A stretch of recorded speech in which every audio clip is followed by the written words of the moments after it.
اس میں چند باتیں ہم آپ احباب کے سامنے واضح کیے دیتے ہیں۔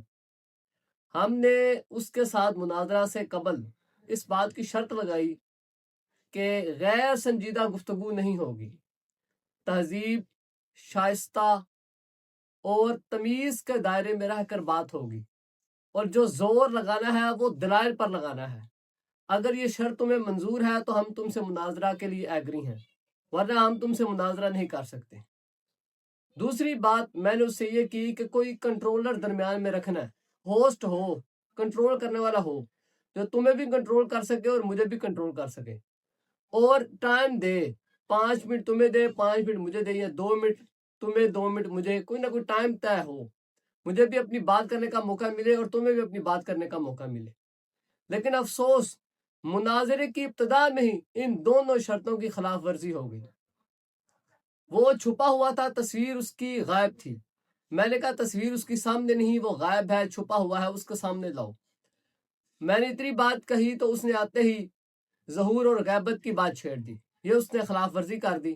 دوسری خلاف ورزی کنٹرول کرنے والے شخص نے، جس کا نام عبدالقیوم تھا، اس نے اس کو روکا ہی نہیں۔ میں نے کہا کہ میں آگے بات کیسے بڑھاؤں، میں آگے بات شروع کروں، میں دلائل دوں، تم پھر خلاف ورزیاں کرو، تو میرے دلائل دینے کا، گفتگو کرنے کا کوئی فائدہ نہ ہو، عوام تک بات پہنچ ہی نہ سکے، تو مجھے یہاں پر بیٹھ کر اپنا وقت ضائع اور برباد کرنے کے سوا کچھ حاصل نہیں ہوگا۔ اس کے علاوہ اس نے ایک اور بات کہی، اس نے کہا کہ شیعو یہ تو کرائے کا بندہ ہے۔ اب دیکھو، میں اہل تشیع حضرات سے پوچھتا ہوں، پاکستانی معاشرے کے اندر رہ کر رد نواسب پر کام کرنے والا بندہ کیا کسی کا ایجنٹ یا کرائے پر ہو سکتا ہے؟ رد نواسب کے موضوع پر پاکستانی معاشرے میں کام کرنے والے آدمی کو کہنا یہ کرائے دار ہے، یہ تو کرائے کے لحاظ سے آیا ہوا ہے، اس کی تو اپنی کوئی حیثیت اور قابلیت ہی نہیں۔ میں اس کا فیصلہ ہر عدل و انصاف رکھنے والے ضمیر پر چھوڑتا ہوں کہ وہ اس کا فیصلہ کرے۔ پھر اس نے کہا کہ یہ سنیوں میں رہتا تھا، اس کو امامت اور خلافت نہیں ملتی تھی، تو یہ شیعوں میں گھس گیا۔ کیسی یہ بے حیا بات ہے۔ میں اس کو کہتا ہوں ادھر گجرانوالہ ہو، میں جدھر رہتا ہوں، میرے دادا نے ایک مسجد بنوائی تھی، اس نے وہ مسجد کی زمین وقف کر دی، بانی وہ خود تھا اس مسجد کا، وہ مسجد کا امامت اور خطابت وہ میرے سپرد تھی، اور اس کے بعد یعنی میرے دادا کے فوت ہو جانے کے بعد اس کا متولی بھی میں ہی تھا۔ میں نے اس مسجد کو چھیڑا تک نہیں، یعنی اس کی امامت اور خطابت بھی نہیں قبول کی، صرف اور صرف اہل بیت کرام علیہم الصلوۃ والسلام کے لیے، اور کبھی یہ کہتا ہے کہ یہ روزی روٹی کے لیے آیا ہے۔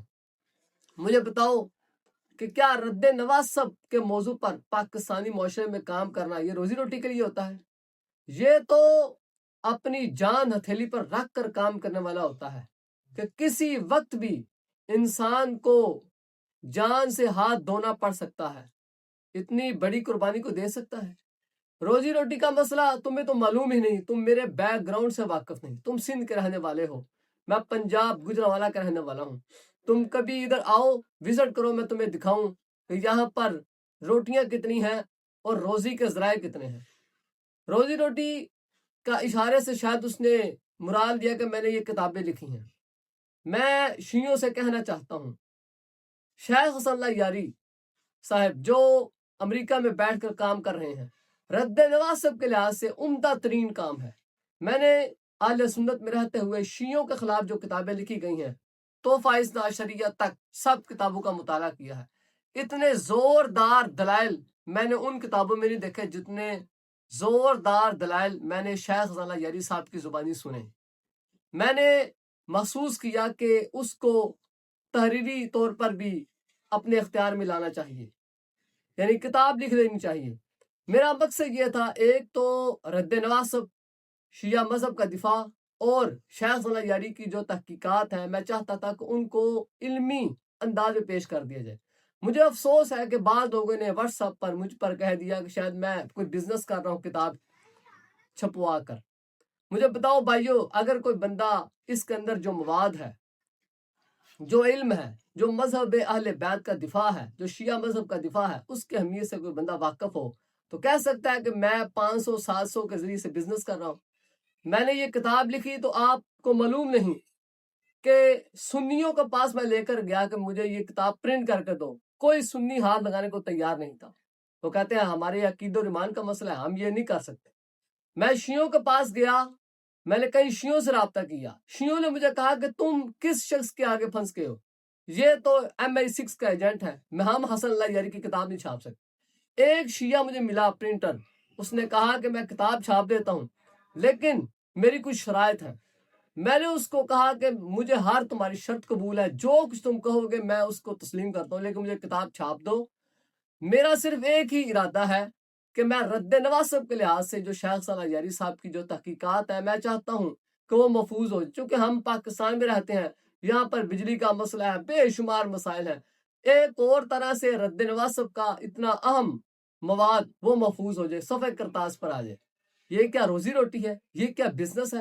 مجھے بتاؤ، علمی مواد اگر کسی کو ملے 500-700 کی کیا بات ہوتی ہے؟ میں نے 20 سال اہل سنت میں گزارے ہیں اور میں نے کتب بھی خریدی ہیں، واللہ باللہ تاللہ میں نے ایک کتاب بھی اس کا حجم، اس کے صفحات چیک کر کے نہیں لیا، میں نے دیکھا اس میں مواد کون سا ہے، اس کا رائٹر اور مصنف کون ہے۔ اگر کسی نے وہاں پر کتاب تھی 150 کی، اگر اس نے 700-800 مانگا ہے تو میں نے مواد کو پیش نظر رکھتے ہوئے اس کو خرید لیا ہے۔ لیکن آج حیرانگی ہے کہ لوگ باتیں کرتے ہیں کہ اس کے صفحے کتنے ہیں، اس کی پرنٹنگ کیسی ہے، اس کا لکھائی کیسی ہے، اور تم یہ تو دیکھو کہ اس میں مواد کیسا ہے۔ ہاں میں مانتا ہوں، میں انسان ہوں، بشر ہوں، کمی بیشی ہو سکتی ہے، کمی کمزوری ہو سکتی ہے، وہ اگر کہو گے تو آئندہ پرنٹنگ میں اس کا حل بھی آپ کے سامنے پیش کر دیا جائے، یہ کوئی مسئلہ نہیں۔ اس کے علاوہ اس بیوقوف نے یہ بات کہی شیعوں سے کہ شیعوں تم کیسے، یعنی یہ بیوقوفی کی نسبت کی شیعوں کی طرف کہ تم لوگوں کو قبول کر لیتے ہو۔ میں اس بیوقوف کو کہنا چاہتا ہوں، مکتب اہل بیت علیہ السلام کی بنیادیں ہی 2 چیزیں ہیں، تولا اور تبرہ۔ جو اہل بیت کرام علیہ السلام سے محبت رکھنے والا شخص ہوگا، اس کے لیے لازمی ہے کہ وہ دشمنان اہل بیت کے مقابلے میں تبرہ اختیار کرے، بیزاری کا اظہار کرے، پھر ہی تو محبت اہل بیت کامل ہوتی ہے۔ دوسرا ستون محبت اہل بیت کا یہ ہے کہ وہ تولا اختیار کرے، کہ جو اہل بیت کرام علیہ السلام کے محبین ہیں، پیروکار ہیں، ان سے محبت کا اظہار کرے، ان سے محبت کرے، قلبی دلی طور پر محبت کرے۔ یہ محبت اہل بیت علیہ السلام کا حصہ ہے اور مکتب اہل بیت علیہ السلام کا اہم بنیادی ستون ہے۔ اگر شیعہ ان لوگوں سے محبت کرتے ہیں جو بریلوی، دیوبندی یا کسی اور بھی دیگر مسلک مذہب سے چھوڑ کر اہل تشیع شیعہ مذہب یا مکتب اہل بیت کو قبول کرتے ہیں، شیعہ اگر ان سے محبت کرتے ہیں تو بیوقوف شخص شیعہ تو مکتب اہل بیت علیہ السلام کے اہم ستون کی پیروی کر رہے ہیں۔ تولا محبان اہل بیت علیہ السلام یا اہل بیت کرام علیہ السلام کے پیروکاروں کے ساتھ محبت کرنا، یہ تو کربلا میں حر جب امام حسین کے دامن سے وابستہ ہوا تو اس کے ساتھ بھی محبت کی گئی۔ تم کہتے ہو کہ یہ شیعوں کی بے وقوفی ہے، یہ نالائکی ہے، یہ کمزوری ہے، یہ کمزوری نہیں، یہ دین کا اہم اور بنیادی ستون ہے۔ لہٰذا اس کے بعد اس نے مجھے خود ہی اپنی سکرین سے ہٹا دیا اور پھر بعد میں یہ عبدالقیوم جھوٹا کذاب شخص کہنے لگا کہ وہ خود چلا گیا۔ میں خود نہیں گیا، میں بھاگا نہیں، اس نے مجھے دوران گفتگو کئی بار میوٹ بھی کیا۔ میں ایک علیحدہ نشست کروں گا، اس میں انشاءاللہ اس کی وہ ساری باتیں جو اس نے کہا ہے کہ سند پڑھو اور کبھی کچھ، میں نے وہ علیحدہ طور پر ایک نشست رکھی ہوئی ہے، میں اس میں ان سب باتوں کا جواب دوں گا اور اس کو بتاؤں گا کہ میرے سوالوں کا جواب کیا بنتا تھا، تم نے جواب کیسے دینا تھا، تم نے جواب کیسے دیا، مجھے میوٹ کر دیا اور آخر میں مجھ پر بہتان لگا دیا کہ میں چلا گیا ہوں۔ حقیقت میں اس سے مجھے خود اتارا اپنے چینل سے، اور دوسرا اس نے مجھ پر الزام لگا دیا کہ میں بھاگ گیا ہوں، جبکہ اس کی میری شرط تھی کہ یہ جو کنٹرولر ہے، کنٹرول کرنے والا ہے، یہ غیر جانبدار ہوگا، یہ عدل و انصاف کا مظاہرہ کرے گا۔ افسوس کہ اس کے چینل پر جانے کے باوجود نہ اس نے کوئی میرا بھرم اور لاج رکھی اور نہ ہی کنٹرولر عبدالقیوم نامی شخص نے کسی قسم کا کوئی عدل و انصاف کا مظاہرہ کیا۔